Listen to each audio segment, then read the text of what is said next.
हिमाचल प्रदेश के पालमपुर नगर में एक धनी साहूकार करोड़ी मल अपने परिवार के साथ रहता था। परिवार में पत्नी सहित 4 बेटे और 4 बहुएं थीं। साहूकार की सबसे बड़ी बहू ज्योति चतुर और होशियार थी, जबकि करोड़ी मल के पुत्र और 3 छोटी बहुएं साधारण बुद्धि की थीं। इसलिए करोड़ी मल सबसे बड़ी बहू ज्योति पर सबसे ज्यादा विश्वास करता था। राजमहल में रसोई का सामान करोड़ी मल साहूकार के यहाँ से जाया करता था। एक बार महल में एक बड़ी दावत का आयोजन किया गया और करोड़ी मल को सारी सामग्री भेजने की जिम्मेदारी दी गई। मंत्री करोड़ी मल से,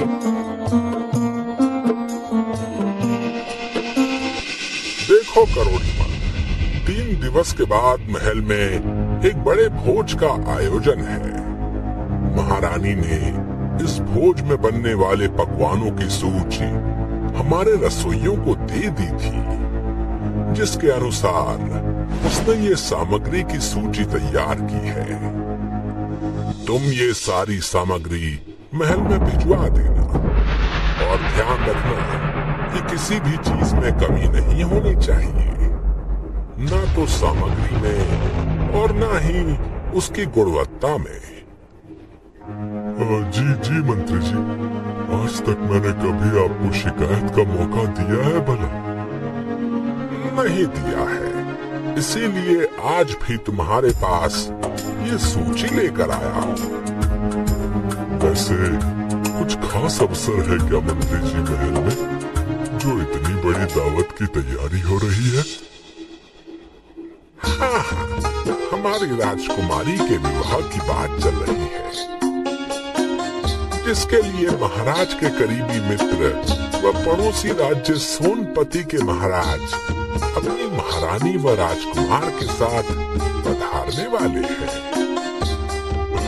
अरे, ये तो सच में बड़ा ही खास अवसर है। आप निश्चिंत होकर जाइए, मैं समय पर सारी सामग्री लेकर स्वयं महल में हाजिर हो जाऊंगा।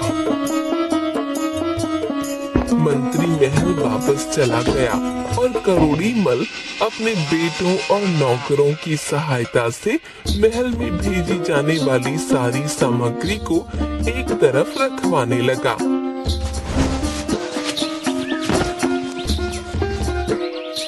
करोड़ी मल अपने नौकरों से,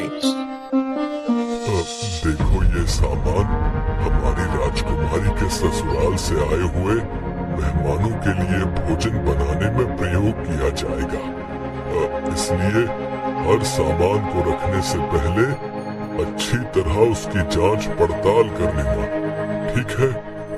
कहीं कोई गलती ना हो जाए, ठीक है? सेठ जी, आज से पहले क्या कभी हमारे किसी भी ग्राहक ने गुणवत्ता से संबंधित कोई शिकायत की है? नहीं की है, फिर भी ये हमारी ही जिम्मेदारी बनती है कि हम अपने व्यापार की गुणवत्ता को बनाए रखने के लिए हर सामग्री की बारीकी से जांच पड़ताल कर लें। ठीक है सेठ जी, आपने जैसा हुक्म दिया है सारा काम वैसे ही होगा। नौकरों को भी अपने सामान की गुणवत्ता पर पूरा भरोसा था, क्योंकि जो सामान बाहर से आता उसे पहले साफ सुथरा करके बोरियों में भरा जाता। नगर के सभी लोग करोड़ी मल के द्वारा बिक्री किए जाने वाली सामग्री की गुणवत्ता की तारीफ करते थे। नौकरों ने सामग्री को रखने से पहले जांच पड़ताल की और सारी सामग्री महल से आई सूची के अनुसार तैयार कर दी गई।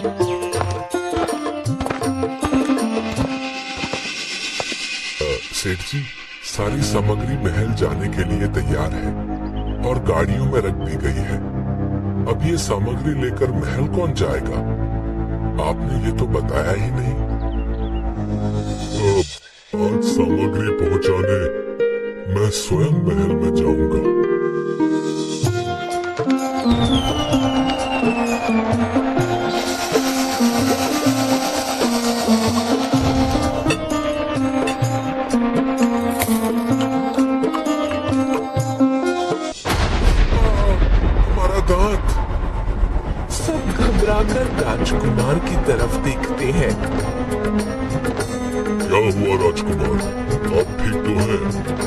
राजकुमार अपने मुंह से एक टूटा हुआ दांत और एक पत्थर का टुकड़ा निकालता है। उसे देखते ही सोनपति के महाराज गुस्से में, ये क्या है पुत्र?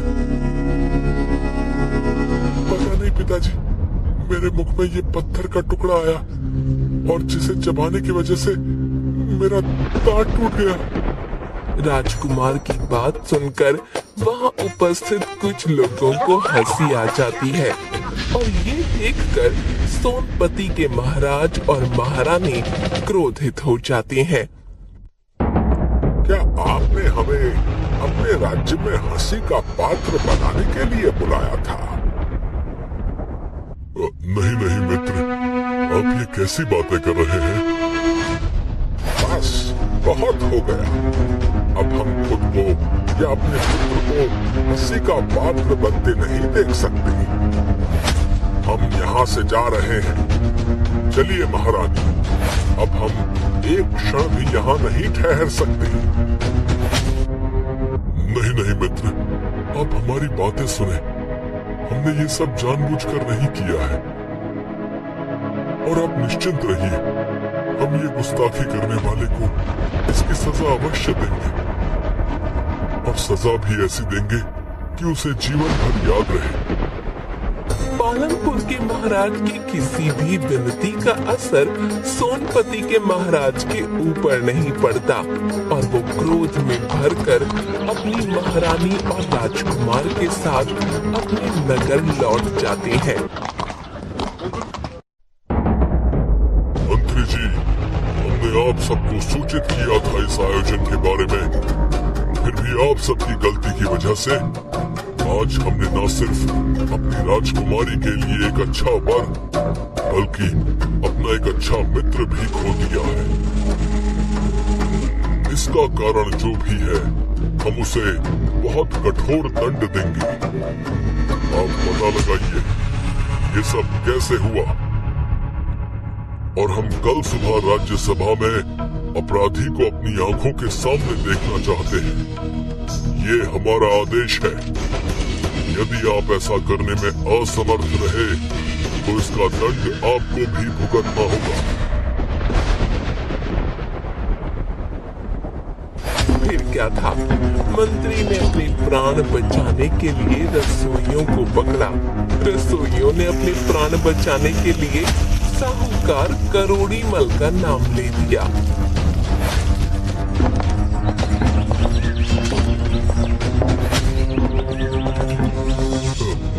मुझे क्षमा कर दीजिए, ये सब न जाने कैसे हो गया, जबकि मैंने अपने सभी नौकरों को हिदायत दे रखी थी। हमें कुछ नहीं पता, ये जिम्मेदारी हमने तुम्हें दी थी और तुम्हारी वजह से ही सब कुछ हुआ है। अगर तुमने स्वयं सामग्री की जांच पड़ताल की होती और अपने सामने जांच कराई होती तो ऐसा बिल्कुल भी नहीं होता और आज हम राजकुमारी का विवाह तय होने की खुशियां मना रहे होते। शायद आपकी बात सही है। अगर मैंने जिम्मेदारी ली थी तो मुझे स्वयं अपने सामने सारा काम करवाना चाहिए था। मैं दंड के लिए तैयार हूँ।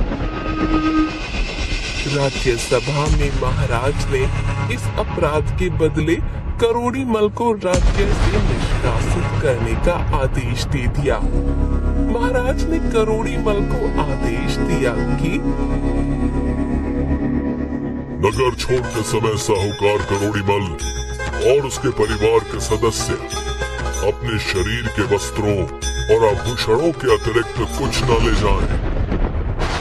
करोड़ी मल क्या करता, वह विवश था। उसने अपने परिवार को महाराज के आदेश के बारे में बताया और उसी हालत में नगर छोड़कर चलने के लिए कहा। सभी तैयार हो गए। जाने से पूर्व बड़ी बहू ज्योति ने राजा के सिपाहियों से पूछा, क्या हम रास्ते में खाने के लिए कुछ रोटियां अपने साथ ले जा सकते हैं? ठीक है, परंतु सिर्फ रोटियां, उसके सिवा और कुछ भी नहीं। आप सबकी बड़ी कृपा है। बड़ी बहू ज्योति ने आटा गूंथा और उसमें 4 बहुमूल्य माणिक्य छुपा दिए। उस आटे की रोटियां बनाई और उन्हें पोटली में बांध लिया। जब उनका परिवार नगर छोड़कर जाने लगा, तब सिपाहियों ने पोटली की तलाशी ली।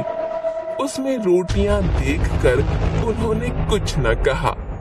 साहूकार करोड़ी मल और उसका परिवार नगर से निकल पड़े।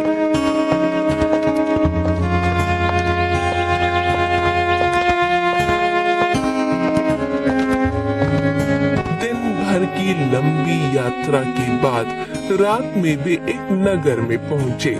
वहां विश्राम के लिए वो एक धर्मशाला में ठहरे। रात भर विश्राम करने के बाद जब वे उठे तो साहूकार करोड़ी मल, तुम सभी अपने अपने आभूषण मुझे दे दो। उन्हें बेचकर मैं खाने पीने की वस्तुओं और वस्त्रों की कुछ व्यवस्था करता हूँ। तब बड़ी बहू ज्योति ने रोटियों में छुपाए माणिक्य में से एक माणिक्य देकर कहा, पिताजी, आपको आभूषण बेचने की आवश्यकता नहीं है। ये लीजिए माणिक्य, इसे बेचकर कुछ धन की व्यवस्था कर लीजिए। उस धन से रहने के लिए घर का बंदोबस्त हो जाएगा और खाने पीने की वस्तुएं भी मिल जाएंगी और साथ ही साथ आप व्यापार भी प्रारंभ कर सकेंगे।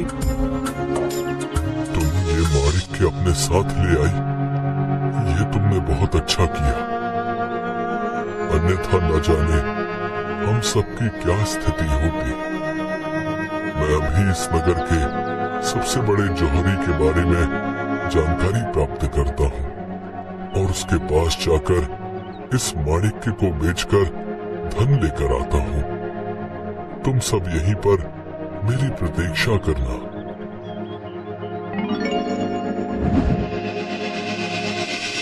करोड़ी मल माणिक्य लेकर सबसे बड़े जौहरी का पता लगाता है और उसे माणिक्य दिखाते हुए कहता है, मुझे ये माणिक्य बेचना है। आप इसका क्या मूल्य दे सकते हैं? कृपया मुझे बताएं। बहुमूल्य माणिक्य देखकर उस जौहरी के मन में लोभ आ गया। वो माणिक्य हथियाने के बारे में सोचने लगा। जौहरी ने साहूकार करोड़ी मल से कहा, ये माणिक्य तो बहुत कीमती है। इसके लिए धन मुझे घर से मंगाना पड़ेगा। मैं अपने नौकर को घर भेजता हूँ। तब तक आप यहाँ आराम से बैठिए। उसने साहूकार करोड़ी मल को एक कमरे में रखी कुर्सी पर बैठने को कहा, जो कच्चे सूत की बनी थी और उस पर एक गद्दा रखा हुआ था। उस कुर्सी के नीचे एक छेद था जो सीधे तहखाने में जाता था। साहूकार करोड़ी मल जैसे ही कुर्सी पर बैठा, कच्ची सूत टूट गई और साहूकार छेद से होते हुए तहखाने में जा गिरा। जौहरी ने फौरन तहखाने का छेद पत्थर से बंद कर दिया और उसके ऊपर पहले के समान कुर्सी रख दी। फिर माणिक्य को तिजोरी में रख दिया। उधर धर्मशाला में सभी करोड़ी मल की प्रतीक्षा करते करते थक गए, मगर वह नहीं लौटा। तब बड़ी बहू ज्योति ने अपने पति को दूसरा माणिक्य देकर कहा, जाओ बाजार जाकर पिताजी को ढूंढो। अगर मिल जाए तो इस माणिक्य को वापस ले आना। यदि न मिले तो माणिक्य बेचकर खाने पीने का सामान और वस्त्र ले आना। ज्योति का पति माणिक्य लेकर बाजार चला गया। वहाँ उसने अपने पिता की तरह ही सबसे बड़े जौहरी का पता लगाया। लोगों ने उसे उसी जौहरी के पास भेजा जिसने उसके पिता को कैद कर लिया था। जौहरी के पास पहुंचकर ज्योति के पति ने माणिक्य जौहरी को दिखाया।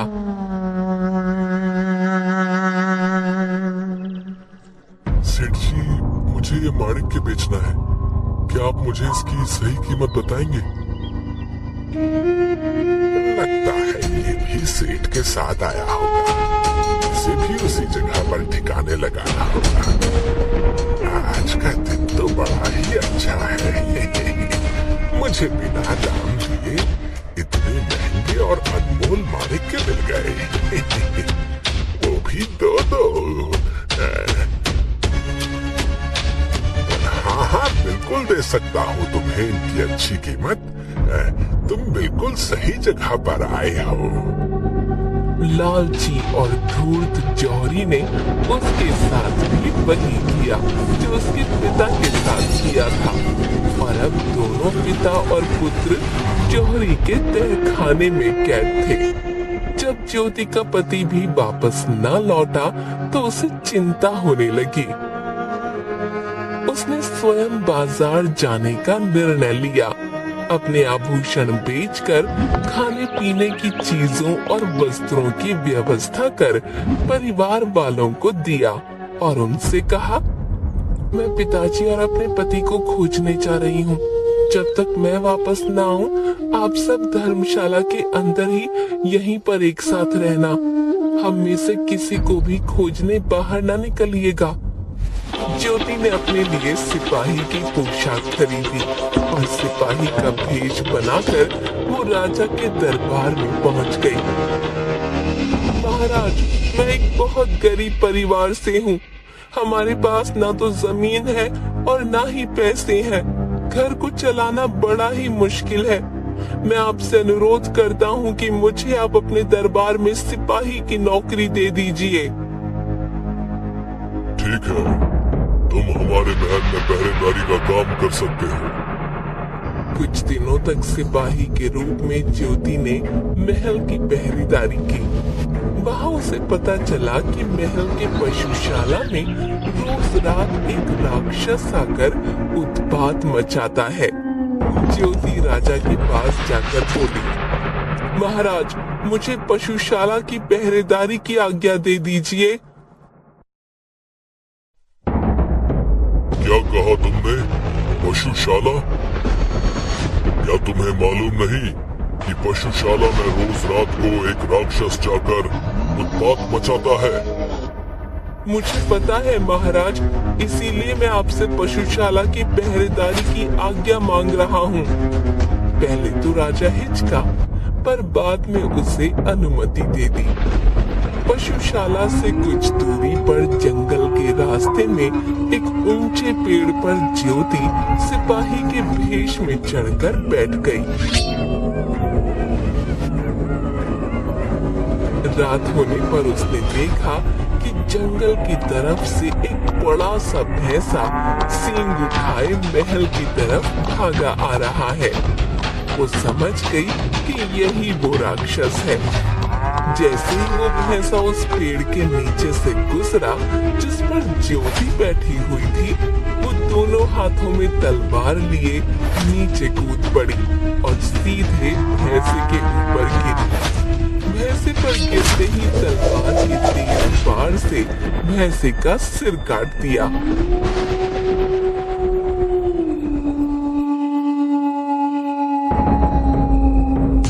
राजा को जब ये समाचार प्राप्त हुआ तो वो बहुत प्रसन्न हुआ।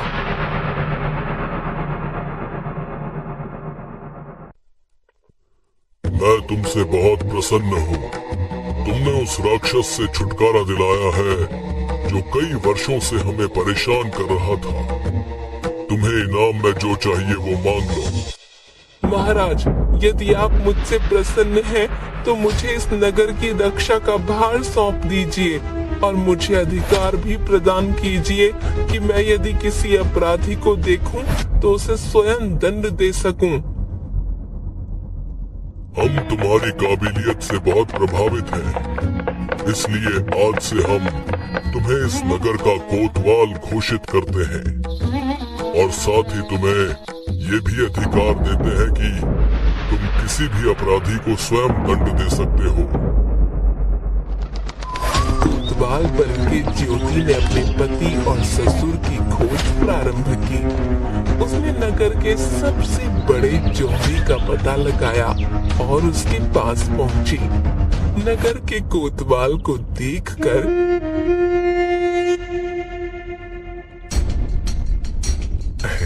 अहो भाग्य, अहो भाग्य, जो आप हमारी दुकान में पधारे। कहिए क्या सेवा करूं? महाराजा शीघ्र ही राजकुमारी का विवाह करने वाले हैं। उनके आभूषण के लिए हमें सुंदर और बहुमूल्य माणिक्य चाहिए। तुम्हारे पास हो तो दिखाओ। जौहरी ने कई माणिक्य दिखाए, किंतु उनमें वह माणिक्य नहीं था जो ज्योति ने अपने पति और ससुर को दिया था। इसलिए वो उन माणिक्यों को नकारते हुए बोली, कोई ऐसा माणिक्य दिखाओ जो राजकुमारी के अनुरूप हो। ये सब माणिक्य तो तुच्छ जान पड़ते हैं।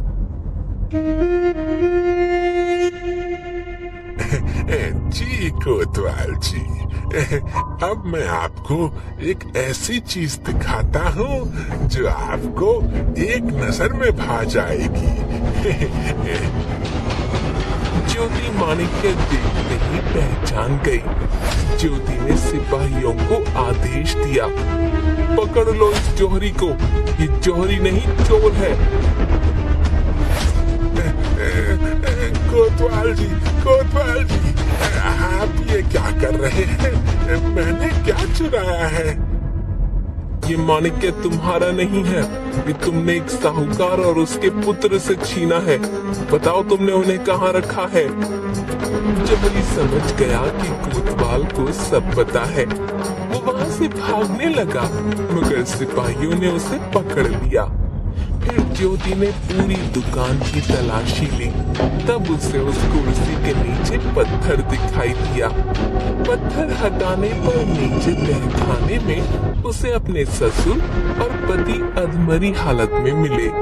उन्हें वहां से बाहर निकाला और तुरंत चिकित्सा उपलब्ध करवाई। जौहरी को राजा के सामने प्रस्तुत किया गया। कोतवाल बनी ज्योति ने राजा को सारी बात बताई। इस दुष्ट जौहरी को कैद में डलवा दिया जाए। महाराज, मुझे क्षमा कर दीजिए, परंतु मैं आपको एक सत्य और बताना चाहूंगा। कौन सा सत्य? कोतवाल बनी ज्योति ने राजा को सारा किस्सा बताते हुए सिपाही का वेश हटाकर अपने वास्तविक रूप में आई और हाथ जोड़कर बोली, महाराज, मैं आपका प्रस्ताव स्वीकार नहीं कर सकती। मैंने ये सारा स्वांग अपने पति और ससुर का पता लगाने के लिए किया था। मुझे क्षमा करें। राजा ज्योति की बुद्धिमत्ता और बहादुरी देखकर चकित भी था और प्रसन्न भी। उसने ज्योति को क्षमा कर दिया और उनके परिवार को अपने नगर में बसने की अनुमति दी। साथ ही साथ नया व्यापार आरंभ करने में भी हर संभव सहायता दी।